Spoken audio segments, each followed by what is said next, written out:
ಆಂಧ್ರ ಪ್ರದೇಶದ ಗಡಿಗೆ ಹೊಂದಿಕೊಂಡಿರುವ ಬಾಗೇಪಲ್ಲಿಯಲ್ಲಿ ಆಂಧ್ರ ಪ್ರಭಾವದಿಂದ ಒಂದಿಷ್ಟು ಅಕ್ರಮ ಚಟುವಟಿಕೆಗಳು ನಡೆಯುತ್ತಿರುತ್ತವೆ ಎಂಬುದಕ್ಕೆ ಇಲ್ಲಿನ ದೃಶ್ಯಗಳೇ ಸಾಕ್ಷಿ. ಅದು ಎಲ್ಲಿ ಅಂತೀರಾ?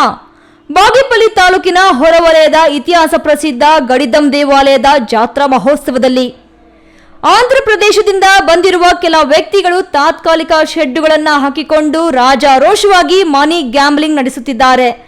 ಇದು ಅಂದರ್ ಬಹರ್ ಅಲ್ಲದೆ ಹೋದ್ರೂ ಕೂಡ ಸರ್ಕಾರದ ಯಾವುದೇ ಅನುಮತಿಯನ್ನು ಪಡೆಯದೆ ಸಾರ್ವಜನಿಕರಿಂದ ಹಣ ಕಟ್ಟಿಸಿಕೊಂಡು ಇಸ್ಪೀಟ್ ಎಲೆಗಳನ್ನು ಬದಲಾಯಿಸಿ ಸಾವಿರಾರು ರೂಪಾಯಿಗಳನ್ನು ಏಜೆಂಟ್ ಗುಡ್ಡೆ ಹಾಕಿಕೊಳ್ಳುತ್ತಿದ್ದಾರೆ. ಇವೆಲ್ಲ ಪೊಲೀಸರ ಕಣ್ಣೆದುರೇ ನಡೆಯುತ್ತಿದೆ. ಬೀಟ್ ಪೊಲೀಸರು ನೋಡಿಯೂ ನೋಡದಂತೆ ಹೋಗುತ್ತಿದ್ದಾರೆ.